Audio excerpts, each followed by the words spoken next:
Good evening, ladies and gentlemen, and welcome to another episode of Behind the Bench.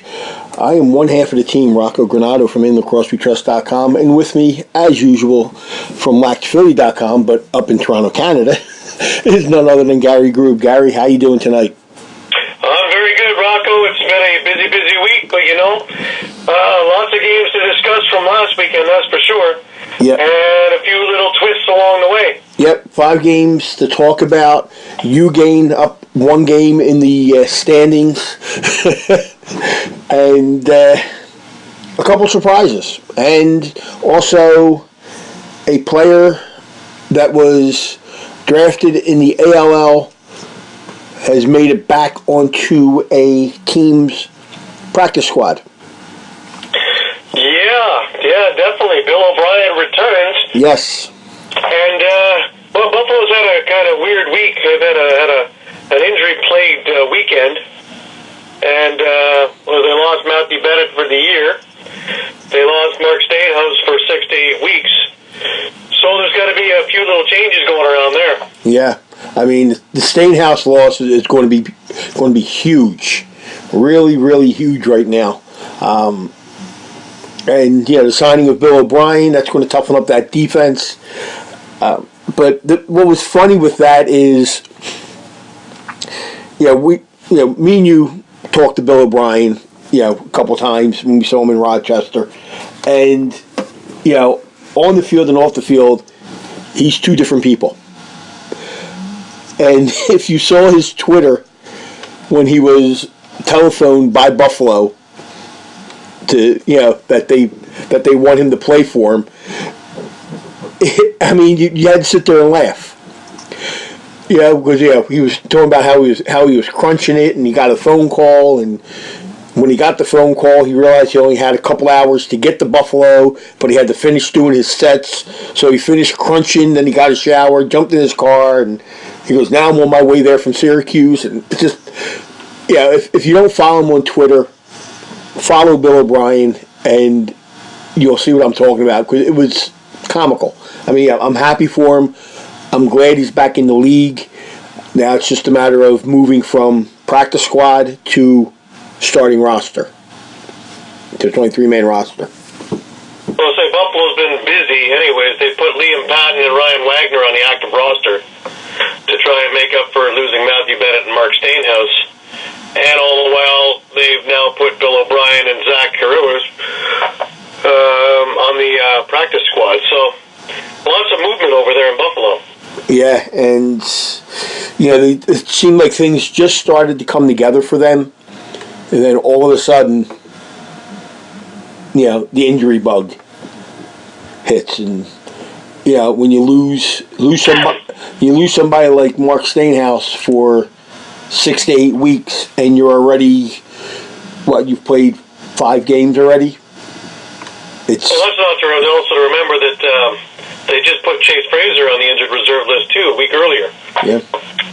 So they've been getting from every single direction now. But the only bright spot is that they had Vaughn Harris, who I loved in the summer, on their active roster from the practice squad. So a lot of movement for Buffalo. They already made a lot of changes, and now they've made almost wholesale changes again. Yeah. Not due to choice, but due to injury. Due to injury, yeah. But, after this weekend, they might need the changes anyways after this past weekend. Yeah, because there's a whole... It was an interesting game. I'll have to admit, watching that thing was crazy. Yeah. Let's get to it right away. The first game we had that night on last week was Toronto and Rochester at the ACC. Both you and I said that Toronto would win this game, especially with the way Toronto has played as of late. I believe it was 44 goals in the last 2 games coming into this past weekend. And we didn't know what Rochester team we would see because 2 weeks ago is when they had all those travel problems. So we really didn't know what we would see, if we'd still be lingering, what would happen. But this, it seems like Rochester never got their feet under them from the start. Well, this game, the first half of the first quarter looked an awful lot like the Buffalo game of a week or so ago. And it was back and forth. Toronto got a goal 2:16 in. Rochester tied it at 3:15. Adam Jones, leading the league in scoring, got a goal at 5:49. And Jammer got one on a power play at 7:26. Back and forth. And then came the second half of that first quarter, just like the Buffalo game. And in came 3 fairly quick goals in the span of 5 minutes. And we go at 5-2 at the end of 1. And Toronto never really looked back from there. In fact, they won every single quarter. Yeah. I mean, they went up. Noticeable, again, was transition. You had Sheldon Burns getting a goal. Phil Caputo getting a goal. You had a whole whack of people back-checking. It was not people just standing still or trying to get off or trying to get on. Brock Sorensen had a good game. He had an assist but 7 loose balls. Then, of course, the offense, which has been awoken the last few games. Tom Schreiber with 4 goals, 4 assists. Adam Jones, 3 goals, 5 assists. And Rob Hellier, though he wasn't scoring, had 1 goal, 4 assists. Yeah, and that's the thing that's scary with Toronto. You're looking at 17 goals that were scored, and only 1 by Hellier and one from Hickey. But I mean, Hellier had 4 assists, Hickey had 2 assists. But that's all you had from them, because you're getting Schreiber 4, Adam Jones with 3, and then you have the others. The transition and the defense chipping in with, like you said earlier, McCardle had 1. Caputo had 1, Rogers with 1, Damon Edwards 1, Sheldon Burns with 2, Reed Reinhold. Everybody is chipping in. So, and they look like absolute soothsayers having Dan Craig in that lineup, because he got another goal too. Yeah. For a 6, we talked about this last week, for a 6th round pick, he's holding his weight in gold. And Nick Rose had a very, very steady night. In fact, he made one absolute Houdini save, jumping across the net and knocking the shot to the empty side with his stick. Yeah. How he got there, I don't know. It's probably just about any other athletic goalie to get to that. Yeah, I don't even think he knows how he did it. He just knows it happened. Mm-hmm. Because you got to wonder, when goalies make those types of saves and the crowd goes nuts and, he makes it look easy, he's probably standing there going, how in the world did I just do that?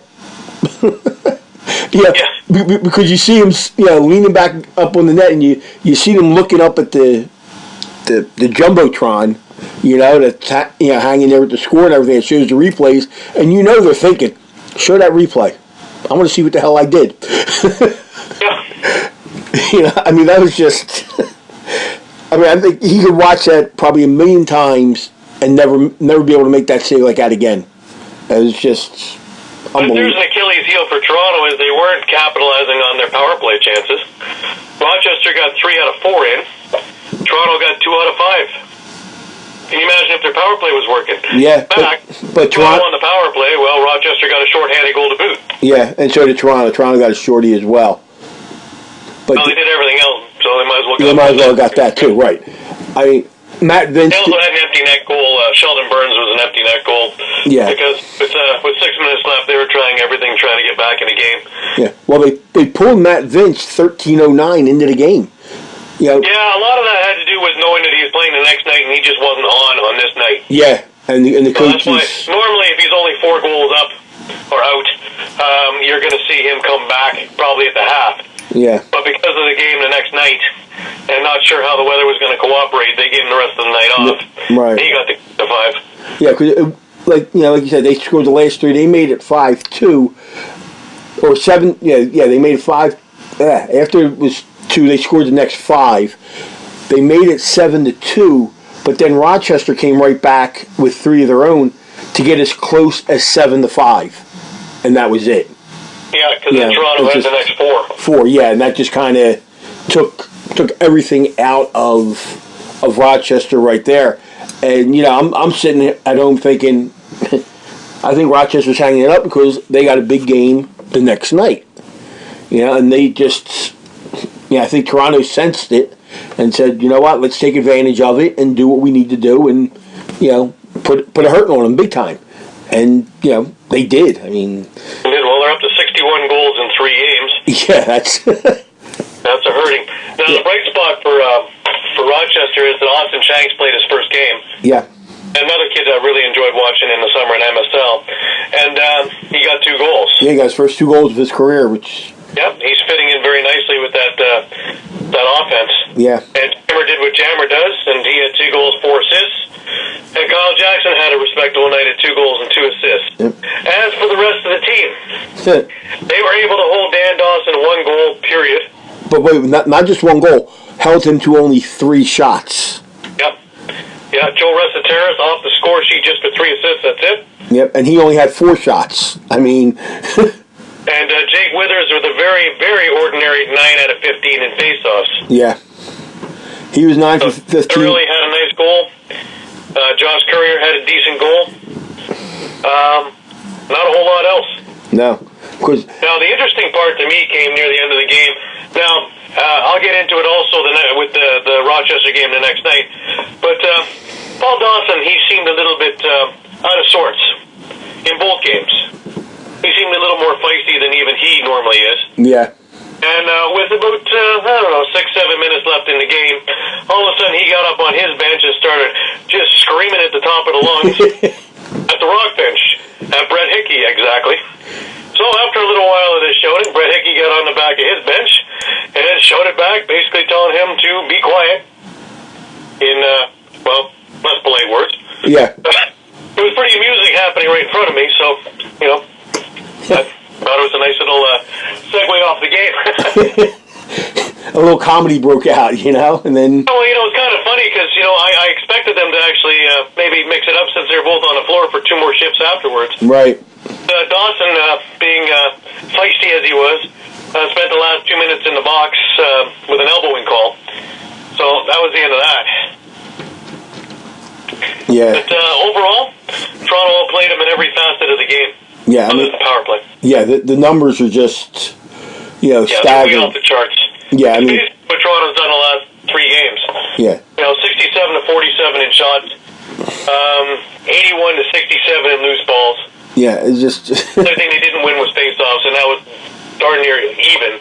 It was 18-13 faceoffs. So, power plays, I said, 3 out of 4 with a shorthanded goal for Rochester, 2 out of 5 with a shorthanded goal for Toronto.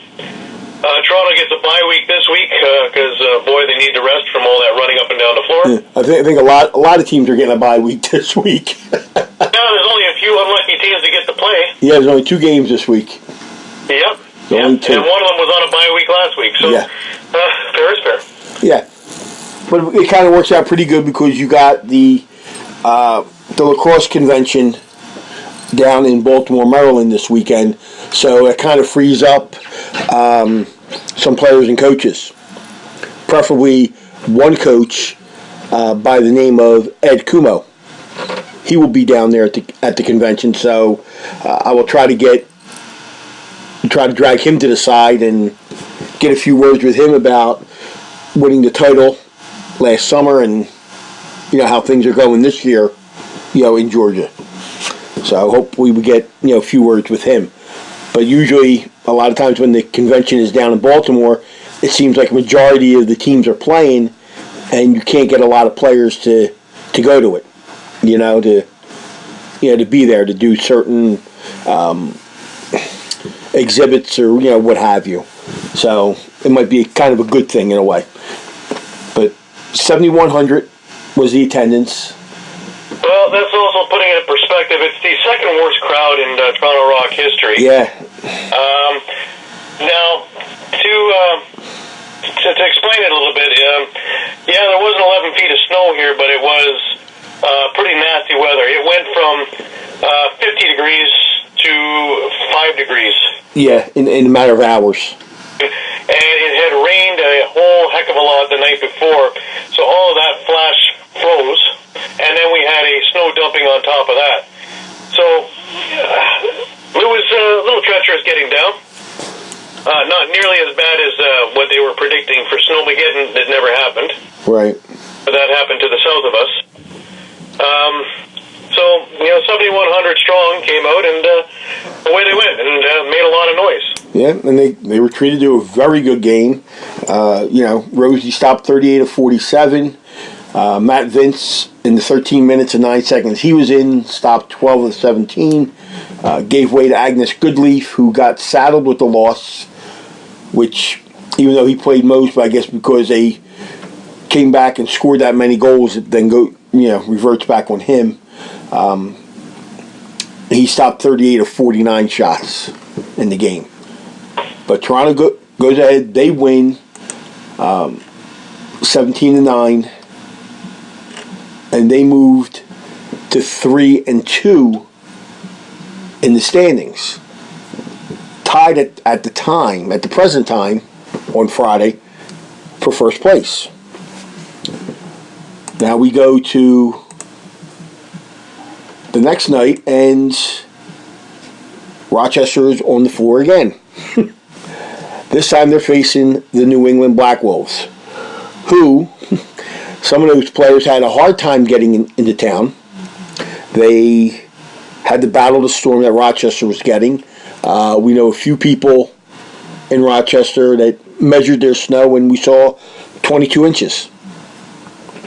So they got hit. Snowmageddon that we didn't get here. Yes, they got hit. And they can have it. Yeah, I was planning on going to Rochester, but when I saw the weather report, I said, no, I'm staying right here where it's 50 degrees and nothing on the ground.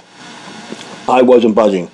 But some of the players that come from Philly were worrying about whether or not they were going to get there. Kevin Crowley, Brett Manny. The only flights that seem to leave to go there from Philly to Rochester are like around 3:30 in the afternoon, somewhere in that area. So they had to hop a plane and get there. And, Kevin Crowley had a couple tweets out there saying, hopefully he can get a flight, or things like that. And I'm sitting at home going, dude, get in the car and just drive. Yeah. Early Friday morning, just drive. Don't, you'll be there. Don't worry, I know, for a plane, it only take an hour and you're there, but you don't know what's going on with this storm and everything like that. I would have just drove there. But they all made it there, and they took advantage of a team that I almost want to say was taken behind the woodshed the night before. I mean, they came out, both teams was 3-3 and 5-5. Both teams just alternated goals the entire first half. It was just Rochester, New England, and that's just how it went. Every other goal was by the opponent. They got as far as 6-5. It was 5-4 Rochester, and then New England went ahead. Sean Evans scored the goal with 47 seconds to go in the first half, and then Stefan LeBlanc put his shot in the net a minute and a half in, gave them a 6-5 lead. Well, that was also the first lead that New England had of the night. Yes. Well, yeah. I mean, it was just going up and back the whole entire time. It was their first lead, and Dawson tied it at 2:24. Then New England came alive, and they got the next three. But they also held Rochester from scoring for the next 26 minutes. 26 minutes, yes. And we've said this, Gary, I don't know how many times. If you hold a team scoreless for that long of a period of time, you should win the game. Kept them off the... Looked like it was in hand.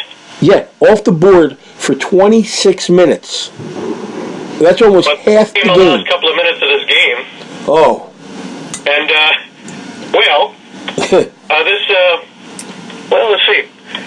With the goalie pull, New England got possession, but somebody jumped off the Black Wolves bench a little bit early. Well, first they were called for too many men. Yeah. Well, first you had Joe Restataris that scored the goal to make it 9-7 with 1:57 to go. Yeah.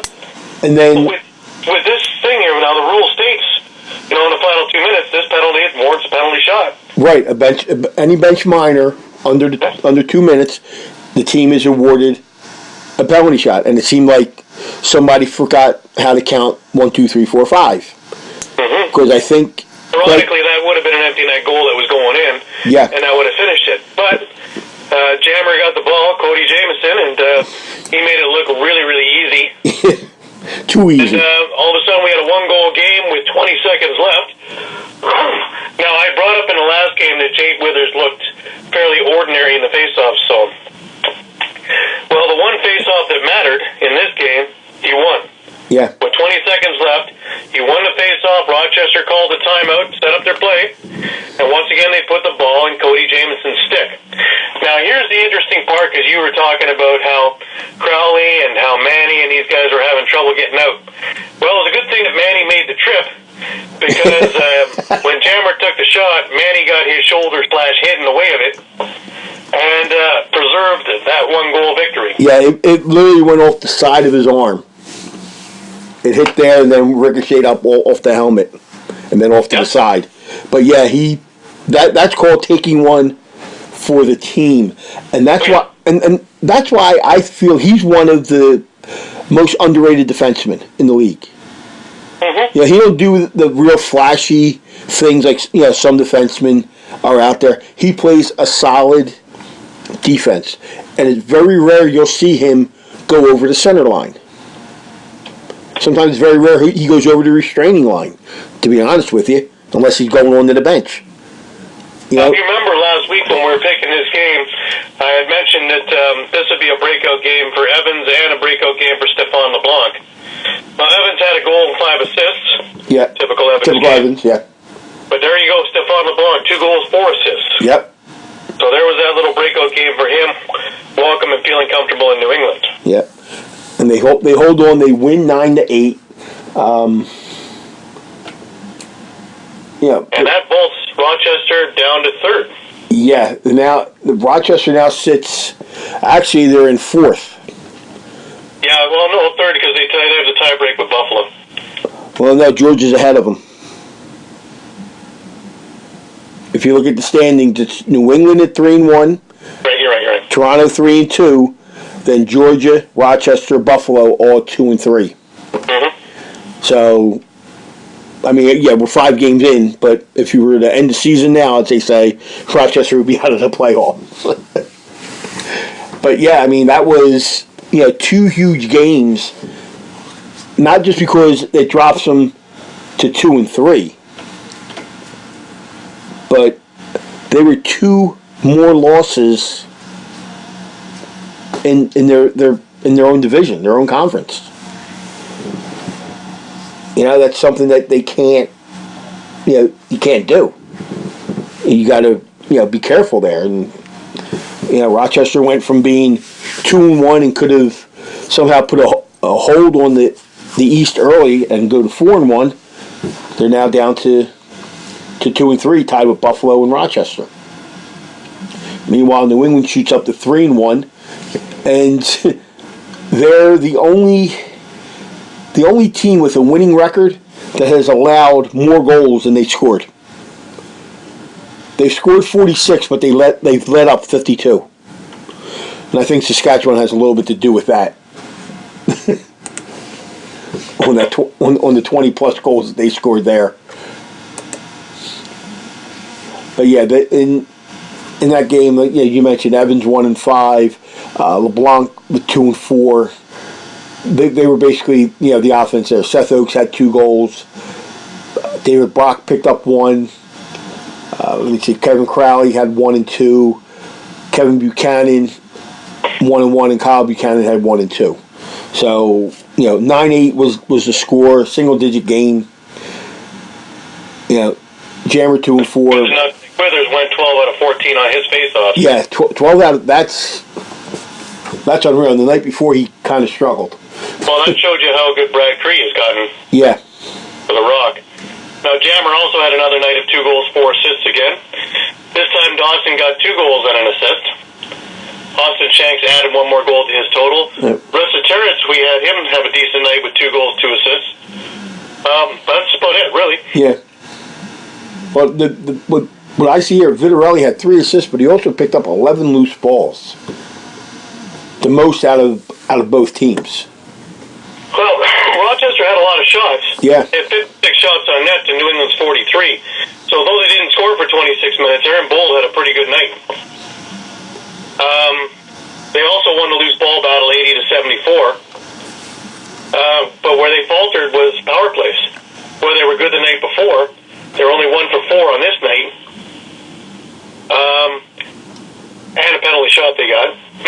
Where New England was 2 for 3 on the power play. Yeah, and when you get those chances, being a man up or even 2 men up, if that's there, you have to put the ball in the net. But if you're not scoring for 26 minutes of playing time, well, a lot of it I think had to do with the fuel was pretty low in the tank.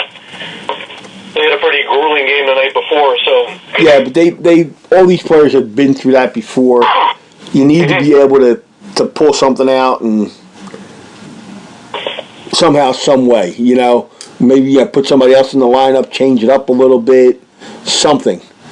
Because that game was of major importance there. Now they dropped 2 and 3, and they only got 6,300 in the stands.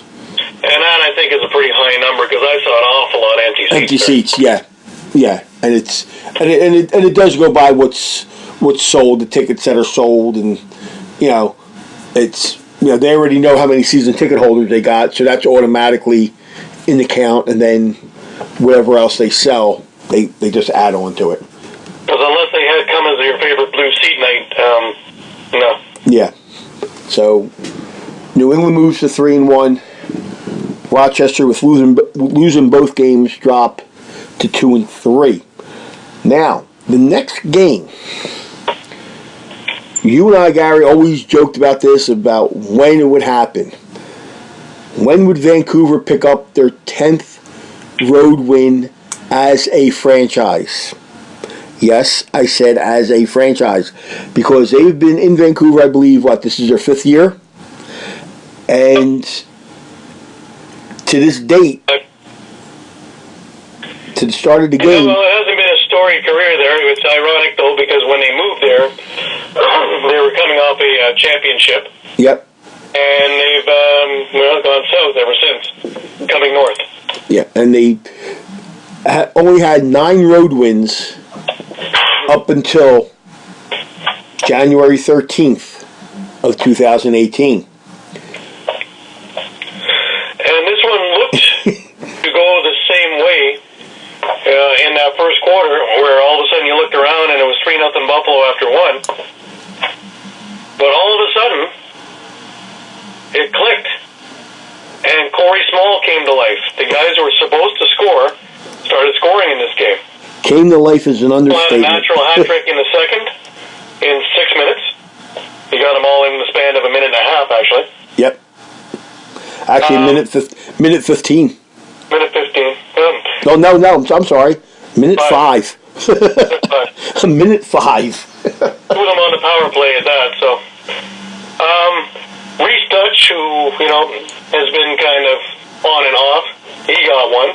Logan Schuss got one. He got another one later, but a couple of later. So he woke up in this game. And then Buffalo came back with 2, and at the half, it was 5-5. Seemed to be the big thing over in Western New York. Both were 5-5 at the half. And then the second half was, again, another one of these back-and-forth games. Vancouver gets 2, Buffalo gets 2. Vancouver gets 2, Buffalo gets 2. Vancouver gets 1, looks like they're going to walk away with a win. And Mitch Jones, with 22 seconds left, spoils that and ties the game. And figures, hey, let's play some free lacrosse.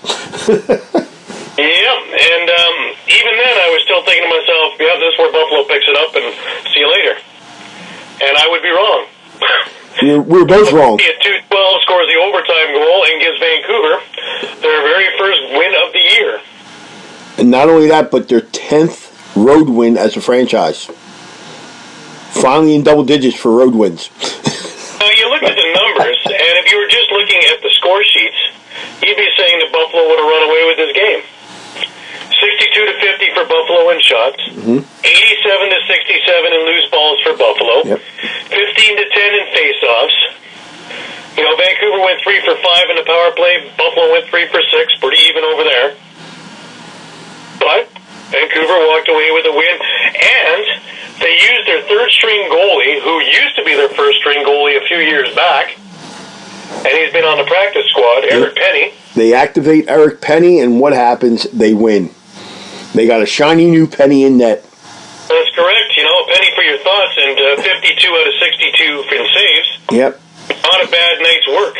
Yeah, and the big thing here is also, look at the caused turnovers. Buffalo caused 18 turnovers. Vancouver only caused 8 of them.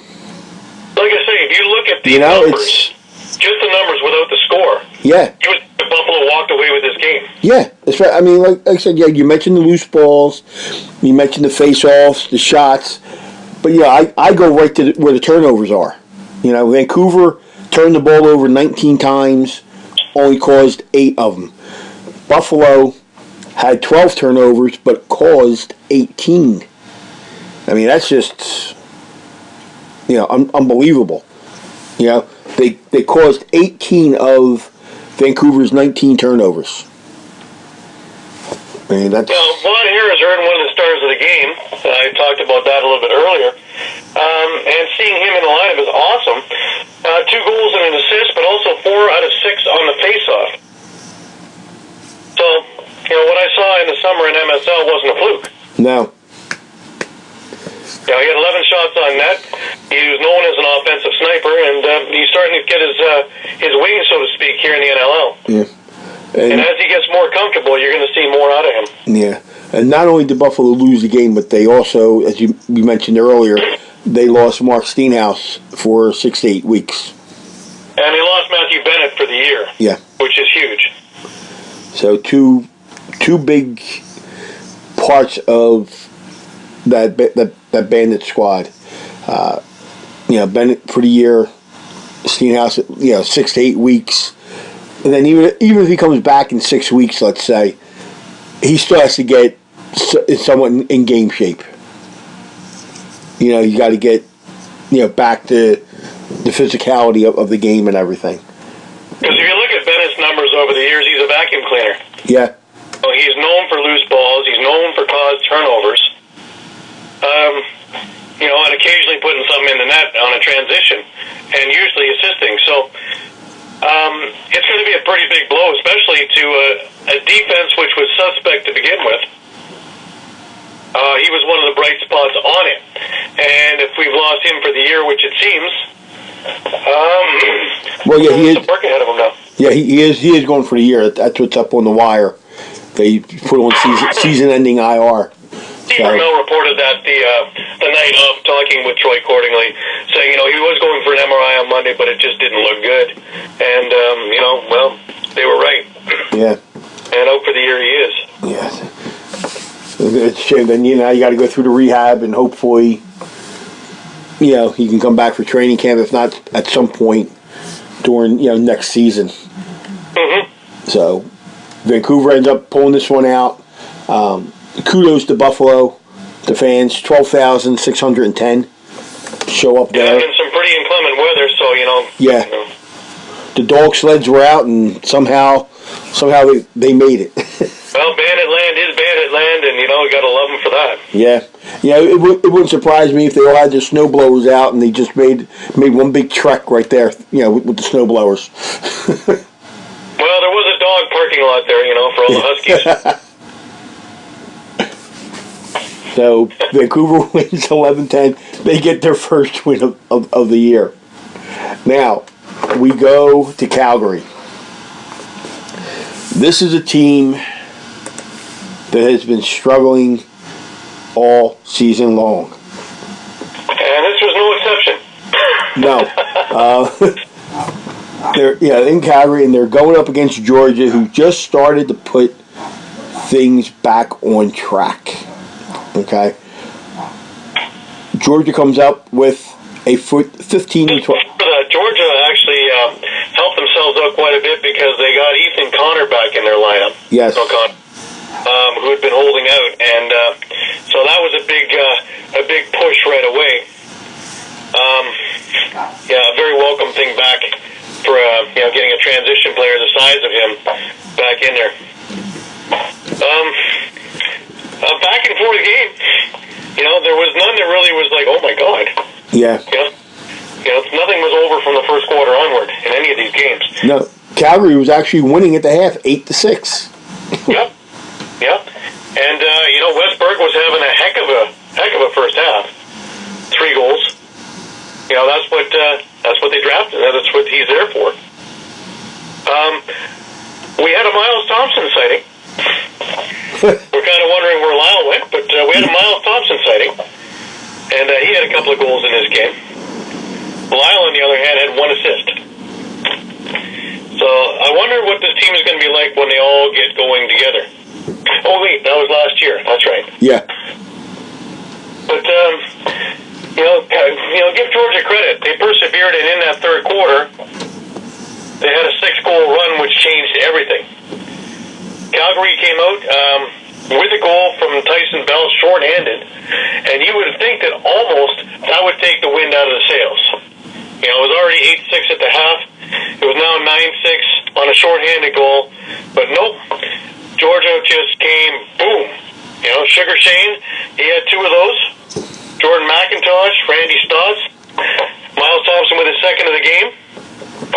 And then Westberg and Dane Dobie finished off that quarter, so they still showed some life. But then we got into the fourth, and a quarter that Calgary should have dominated if they wanted to come back and win this thing. Georgia dominated. Yeah. They scored 3 of the 4 goals in there, but more than that, they just took the play to Calgary in that quarter. And wound up coming away with that victory, 15-12. 12-11 at the start of that thing.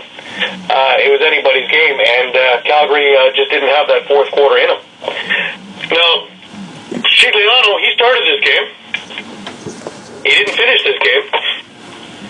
36 minutes in, all of a sudden, Kristen Del Bianco was coming in. Now, the funny thing that I noticed, I don't know if you noticed it, but when he was being pulled, obviously you're going to be using Del Bianco in net because he can run like the wind, but he was beating some of his teammates back to the bench. Yeah. Yeah, it's kind of scary. I'm kind of amusing myself. Yeah, it's kind of scary when the goalie's beating you back to the bench. Yeah. Yeah, that's kind of like hustle right there, doesn't it? Yeah, and that's something where I think I'm hoping that the coaches reamed out the players for. Well, it's funny because I listened to Molosky in his post-game comments, and he was, more or less praising his team for putting in a good effort. Really? The goalie's beating you back to the bench. Yeah. Well, scoring-wise, the offensive thing, Westberg had 4. Holden Catoni had 2. Dane Dobie, 2 goals, 4 assists. Riley Lowen, 2 goals, 2 assists. So the scoring was starting to come back. Not from everybody, but the scoring was starting to come back. Curtis Dixon only a goal and 3 assists. Now, for this team to be successful, they need to have it from everywhere. Because losing Shatler, they need to make it up in more than just one spot. Losing who? Jeff Shatler. Who? Remember him? Yeah, I remember him. I think Calgary remembers him too. Saskatchewan, who we'll get to next. Yeah, I think Calgary remembers him. I believe that you need a little bit more. Mitch Wild, where was he? 1 assist. Tyler Digby, 1 assist. Yep. And then at the end of the game, it got really interesting. Well, yeah. I think that all came from Alex Krepnicek's empty net goal with 24 seconds to go. It was 14-12. They could have ran the timeout, but hey, he's got an empty net. If you're going to pull the goalie and put up an attack, I see nothing wrong with putting in the empty net goal. Now, here's my question, though. Now, I look at a double game misconduct on the score sheet for Dixon and for Dobie. Does that warrant, and for Digby for that matter, does that warrant suspensions? Let me see, where's Dobie? Well, he's got a 10-minute misconduct and a game misconduct. But listed on his score sheet is he's got an unsportsmanlike conduct, misconduct. Well, no, I just see misconduct, game misconduct. Yeah. That's it. I don't see a double game. Well, I'm curious. It's just one game. That's all he got. We'll see what goes down. The league's got another week to try and figure it out. No. He got 2 minutes for unsportsmanlike, a 10-minute misconduct, and then he got a game. So that game, because it was after the whistle and after the horn went off, he'll get a game misconduct for it. So that'll be one on his record for this year. So but aren't things listed double after the horn goes at the end of the game? It would have been updated on the sheet. It is on this sheet here. I'm looking at point streak. I don't know what. That 2 game misconducts listed here. You looking at the breakdown part of it? I'm looking where it says penalties. I'm looking at the penalty summary. So let me see. Because the summary sheet is, I think it showed it different. And we're talking Georgia here. So let's see. How does it show up on this? Okay, you're going by the other. So if you go by the printable game sheet, it just shows misconduct, game misconduct. And here, let's see, it shows, that's, if it's a double game, he should get a 1-game suspension. That's what I'm asking. That's the curiosity I've got. But I don't think they'll suspend all 3 of them at once. You know what I mean? Well, who knows? I don't think the league cares whether they're all 3 of them out at once or not. Well, remember we had situations like that before, and where they had bench clearing brawls or whatever, and they were like, well, you need to sit. If there was like say 5 guys being suspended for a game, they won't let them. The league wouldn't suspend all 5 at once. They would say, you suspend 2 this game, 2 next, and then the other one the other game. Well, who knows? There's been no announcements of suspension, so we'll see. No. We'll see what the league has to say. Yeah, so I'm wondering if that double game misconduct is just maybe a typo, because the printable game sheet only has it as 1, but we'll have to wait and see. Usually it gets appealed and things like that, so who knows when that'll when that comes down. But that was just kind of interesting with all the fights that that happened, because Calgary went 3 for 5 on the power play and Georgia went 1 for 4, but Calgary racked up 80 minutes in penalties. Well, all of it at the end of the game. All of it at the end, and it's just I don't know what's going on with Calgary. Well, it's just a lot of frustration there. I mean, Katoni with 2, Berg with 4, Dobie with 2. There's 8 goals right there. That's 75% or 80%. 75% of your scoring there. And it's just nobody else seems to be putting in. And like we talked about before, Gary, it seems like they are missing Jeff Shattler in a very big way, because they just don't seem like the same team. And when the goalie is beating you to the bench, it's just mind-boggling if you ask me. Okay? The goalie should not be beating you to the bench because he's wearing close to about 15 to 20 pounds worth of pads. You know, and he's beating you to the bench with no problem. There's really... It's just hilarious. You know, that would be like, if I'm the coach, I'm sitting there going, okay, I guess he doesn't want to play here, so let's see. Maybe we won't protect him when the expansion draft comes around. Maybe he'll be a SEAL, maybe he'll be a wing. Yeah.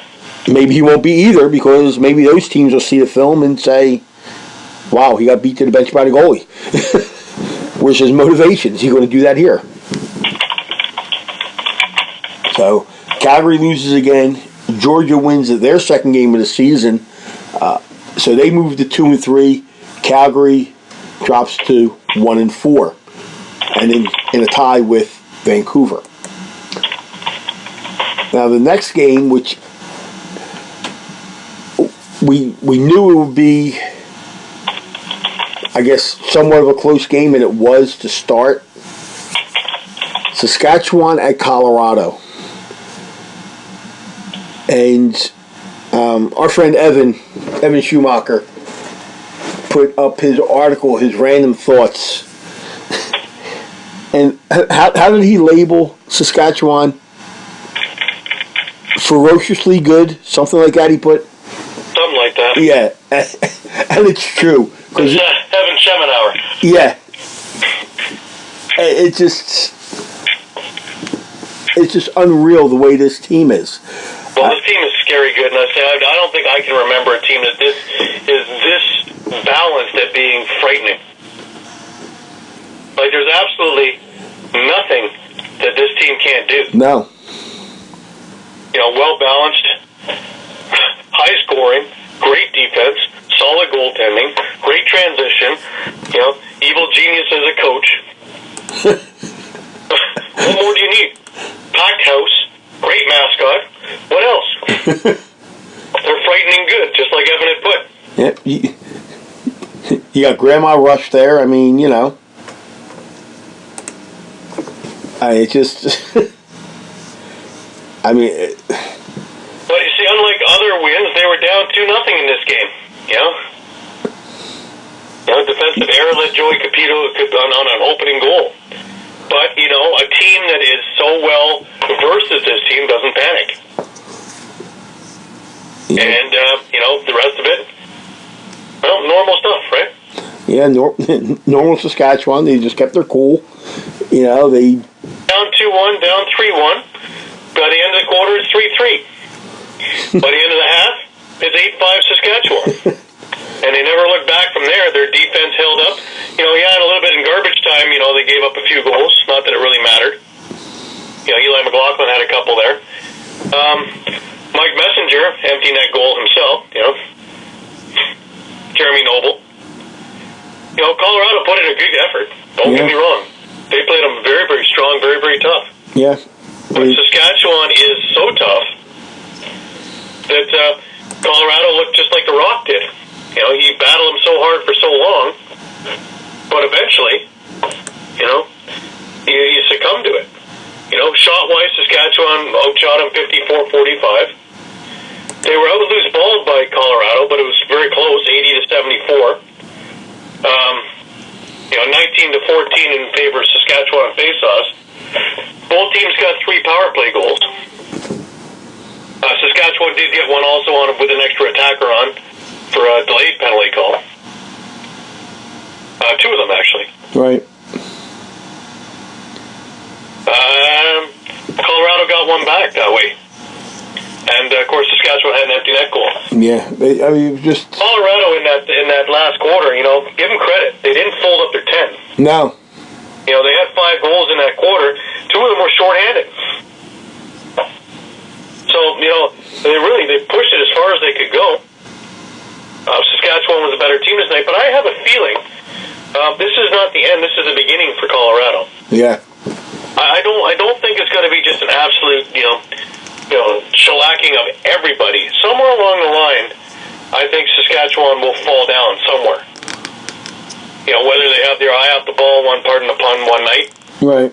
But I just have this feeling that the victor of that game will be Colorado. Somewhere along the line this year. Yeah, somewhere they're going to have a little hiccup. Everybody does. I mean, and you look at the numbers, and Saskatchewan outshot them 54-45. Loose balls were in favor of Colorado 80-74. But what I'm looking at here is the shots off net. Only 14 for Saskatchewan, 31 for Colorado. I mean, so they fired 76 shots, 45 hit the net, 31 of them didn't.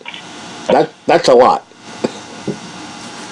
Yeah. Or is it just that Saskatchewan has just too few off net because they're scary good? Well, they're scary accurate is what they are, and they don't waste shots or waste opportunities. No. They're good enough that they can hold on to it and set themselves up and push into the lanes and change the scheme of things. Where they got beat last year by Georgia was Georgia pulling back on their zones and making Saskatchewan come out to them and then putting guys in the middle there so they've already pulled the zone apart. Give Keenan credit. He studied it, he's learned it, no one's pulling it on him now. But they also did their homework on the Colorado defense and on Dylan Ward and tendencies, and they exploited him. Yeah. As they do most every team. Yeah, and I know we're only, 5 games into the season, but, it's almost a third of the way done. You got to start thinking the name of Ben McIntosh has to be on the outskirts of MVP of the league. Another 10-point night. He started off slow to start the season, but 2 goals and 8 assists against Colorado. That's phenomenal. For him. Mark Matthews, a goal and 6 assists.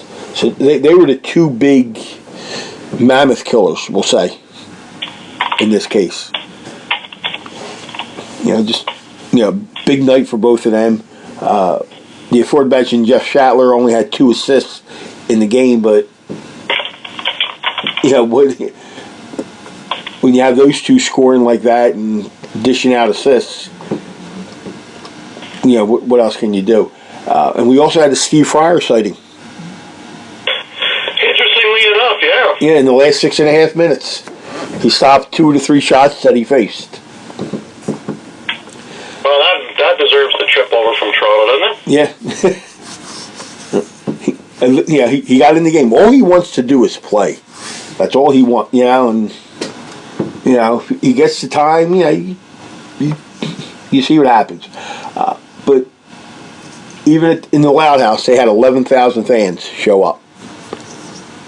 Which is a little under their average, but, not bad. No, it sounded like 111,000 sometimes, but... Oh, yeah, that is a pretty loud place, isn't it? Yeah, extremely loud. So Saskatchewan stays undefeated. They're standing at where are we at here? At 4-0. Colorado's at 3-1. Calgary and Vancouver fighting for who doesn't want to make the playoffs at 1-4. And in the East, New England's 3-1, a half game up on Toronto, who sits at 3-2. And then 3 through 5 is Georgia, Rochester, Buffalo, all at 2-3. Now, this week's games, or I should say, set of games, we have 2 of them. The first one is the Twitter game of the week, which is Buffalo at Saskatchewan.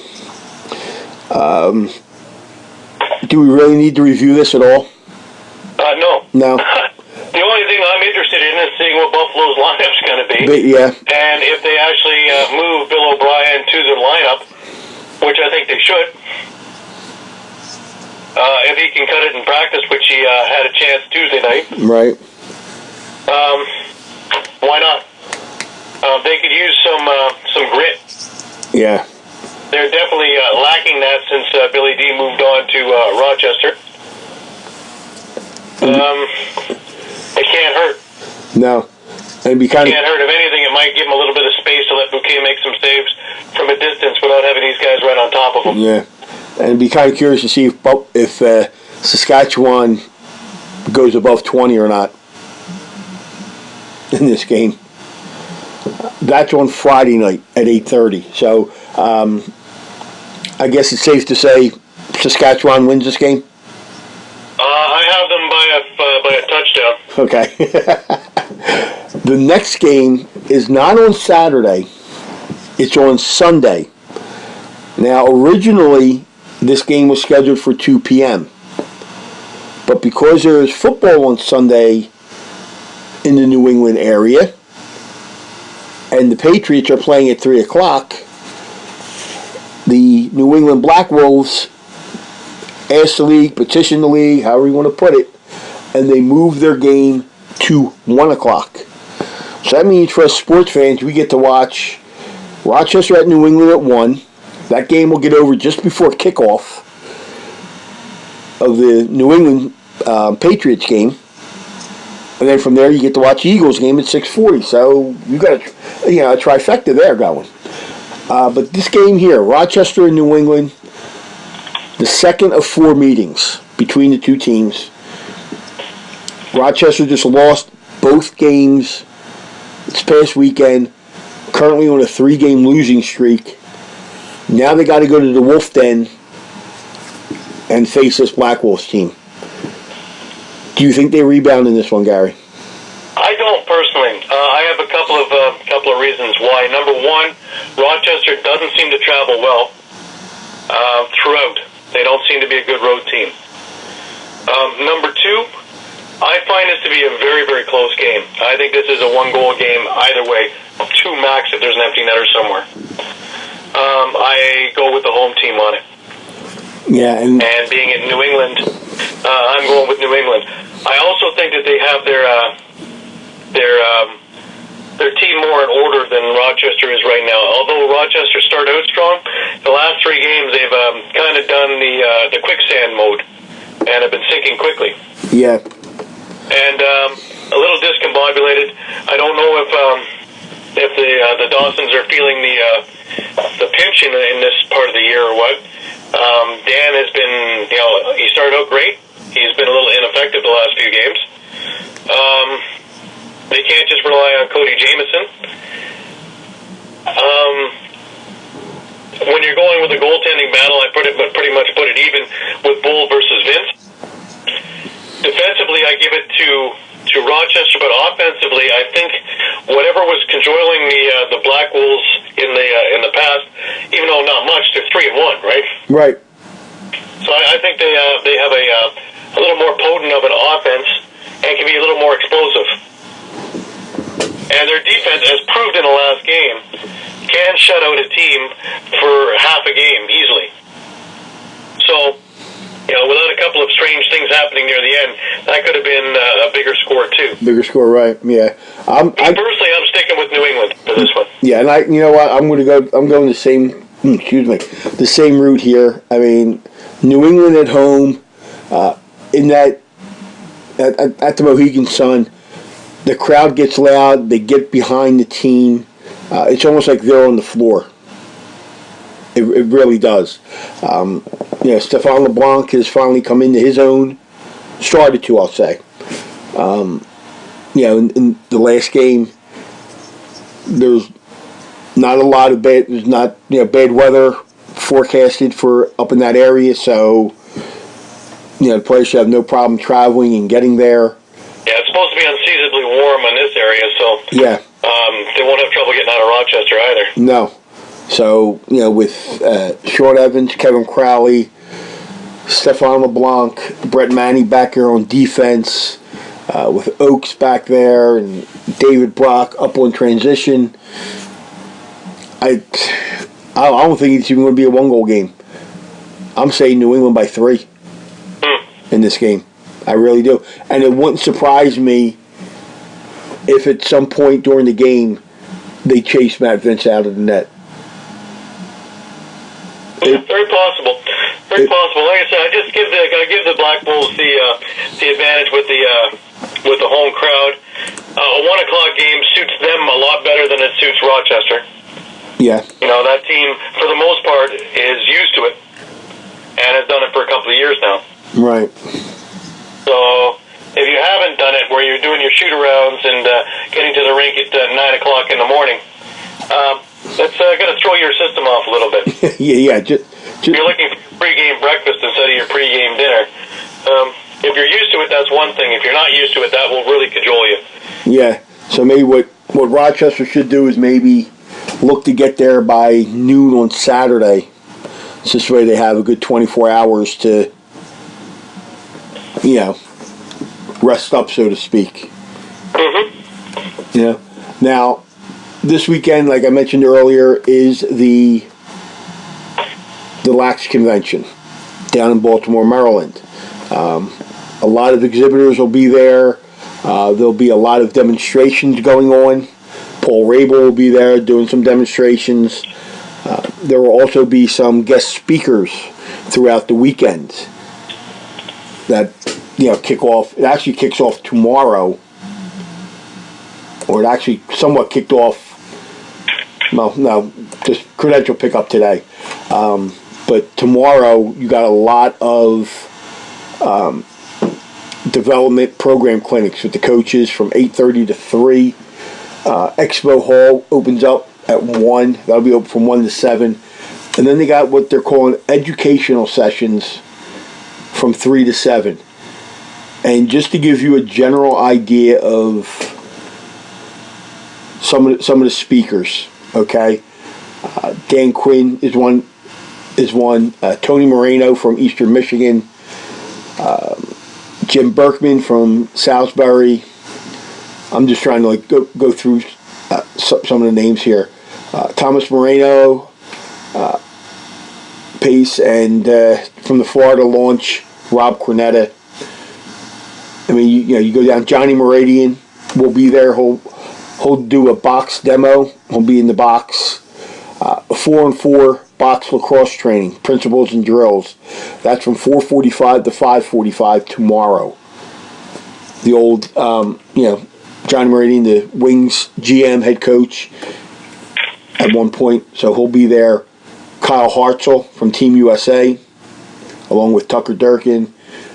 John Tillman from the University of Maryland from 6 to 7.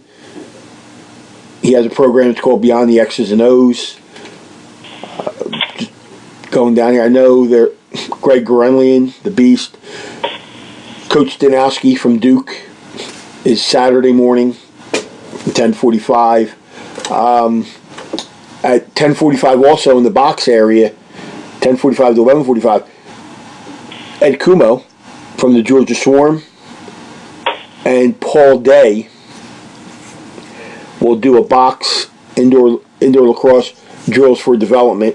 So that's just to give you general idea. Reggie Thorpe, Team USA coach, Paul Rabel, Ryan Boyle, just a bunch of names that sound very familiar in lacrosse. Mitch Belisle will be there. Matt Strebel, Sid Jameson. I don't know if that's any relation to Cody Jameson from the Iroquois Nationals. He'll be there. Tom Marachek will be there. Billy McGlone, former Wing, former Chicago Shamrock, will also be there. So you have a bunch of names that are out there. Now, later on Saturday night, Team USA will have a blue team versus the white team scrimmage. This is to start to for the coaches to pick out who's going to represent them in the World Indoors in September of 2019 out in Langley, British Columbia. For the blue team, you got Mitch Belisle, Connor Busick, Chris Collins, who'll be one of the goalies, Nick Coyne, Dylan Donahue, Tim Edwards, Davey Amalia, Courtney Fleming, Brendan Flower, Joe Gillis, Kyle Hartzell, Dylan Maltz, Will Manny from UMass, Nick Moreno from Syracuse, Dylan Malloy from Brown, so we get to see him playing in the box game. He went unsigned when he got drafted. Drew Snyder and Joe Walters. There's a familiar name. Yeah. Yeah, then on the white team, you got Dominique Alexander, Tim Barber, Martin Bowes, Ross Bucktooth, Roy Colsey. Now, Roy Colsey's an old name. He graduated from Syracuse back in '95, and he's going to still try to make the team. Okay, Joe Fletcher, Jake Ficcaro, Marcus Holman, Miles Jones, who plays for the Chesapeake Bayhawks in the Outdoor League, in the MLL. Anthony Kelly, JoJo Marasco, Brandon Miller, not Brandon Miller of the Toronto Rock, but in the U.S. we have our own Brandon Miller as a goal. They met each other at Heritage Cup. Yes, and they are both goalies, and their names are both spelled the same exact way. When do you see that? That is just very uncommon. Donnie Moss, Rob Pinnell, Blaze Reardon, University of Albany goaltender, who also played for the Buffalo Bandits last season. Drew Simino, Ryan Walsh, and the head coach is none other than Reggie Thorpe. So those are the guys that are going to be playing blue versus white, 7 o'clock at the DuBurns Arena in Baltimore. If you're at the convention, the admission is free for anybody that has a Lax Con credential and anybody that was at FanFest with a wristband. Those people get in for free. Everybody else, it's $5. So that should be somewhat exciting. Get to see, Team USA, see who's going to, represent the USA in the World Indoors. The Blue and White exhibition, it includes 6 players that competed in 2015. That's Chris Collins, Marcus Holman, Dave Mather, one of the other goalies, Blaze Reardon, Drew Snyder, and Joe Walters. And then there's 13 players that played for the U.S. men's national team for field lacrosse.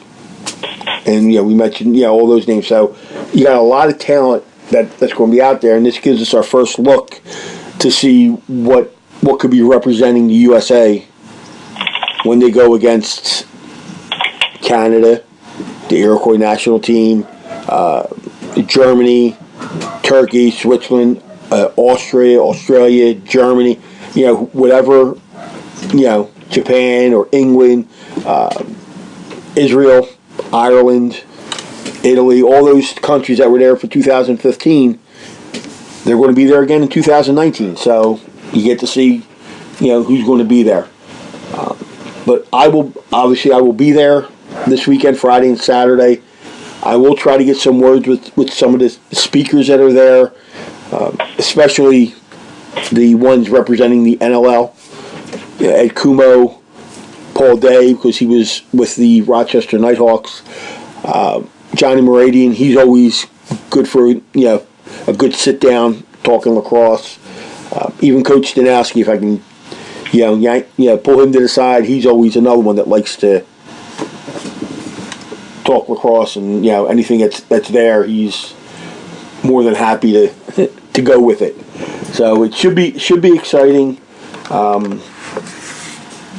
We'll get to see some players that would normally not be there because they would be playing in games this weekend, but only 2 games, Gary. You picked up a game on me this week, going 4. Yeah, you went 4-1. I went 3-2. But you're still a couple games out, and it'll stay that way because we're both going the same way this weekend. And I'm not doing it intentionally. It's called common sense. Now, with my luck, Rochester will turn around and win the game. But that's, what happens. But another week down. What I like to say is another week closer. And I'm real close because I am officially wearing my new Wings hat. I got it today, so I'm really a little bit anxious for it to start. Just a little bit, eh? Yeah, we're still waiting for word of the head coach. We know we said it, they're going to announce it around the 13th. Then it got moved to the 16th. When I talked to people in the office, they said they don't want to step on the Eagles' toes because the Philadelphia Eagles are still in the news because they are still fighting for a right to get into the Super Bowl. They play for the NFC Championship Sunday. The winner, they face the Minnesota Vikings. The winner of that game goes to the Super Bowl and will play the winner of New England, Jacksonville, who also play on Sunday. So until I think what's going to happen until that season's over, or maybe next week because it might be somewhat of an off week, we may hear the announcement of who it could be. My choices, I had a few choices down. I had a poll up with names of Pat O'Toole, Paul Day, Rich Kilgore, Rich Kilgore, Bruce Codd, McMahon from Calgary. So there was a number of choices I had up on there. So we'll have to see who the people picked, if that ends up being who the Wings top brass picked. We won't know until it's mentioned. I'm hoping it's who I want because I think it'd be a perfect fit, but it's kind of like a kid at Christmas. You got to wait till it's time to open up the gift. Yeah, exactly. So we'll have to see. So until then, Gary, only 2 games, but I know what you'll be concentrating on this weekend, which will be New England against Jacksonville. That's me. Yeah, I'll be concentrating on the Eagles Minnesota game. And we can put that Youngling bit again. Yeah. That's one thing I thought was funny. I'm drinking a Canadian beer the one night, and you're drinking an American beer. That's one I can't get here. Only when I make trips. Only when you make trips, right? Well, or when I come, whenever we meet in Rochester, have to bring it up for you or something. That's it. We'll have to do that.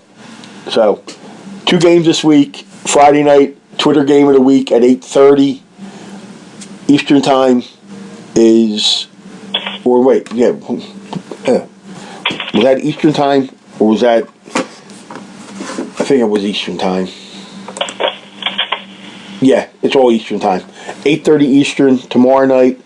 Buffalo at Saskatchewan. That's the Twitter game of the week. Then on Sunday, 1 p.m., Rochester at New England. Both the games can be seen on NLL TV. And as I said, Friday night, tomorrow night is the Twitter game of the week. After that, the following week, we have 4 games going on, 4 big games going on the following week. So things are starting to really pick up. Going on, week 6, week 7. So, before we know it, it's going to be, we're talking about who's clinching a playoff spot and who's going to have home floor. I mean, it goes fast. They don't get around when they say the fastest game on 2 feet. Yeah, definitely. So, 2 games this week, and then we get back to going with 4 games the following week. So, for Gary Grube at laxphilly.com, I'm Rocco Granato from InLacrosseWeTrust.com. We'll see everybody here again next week.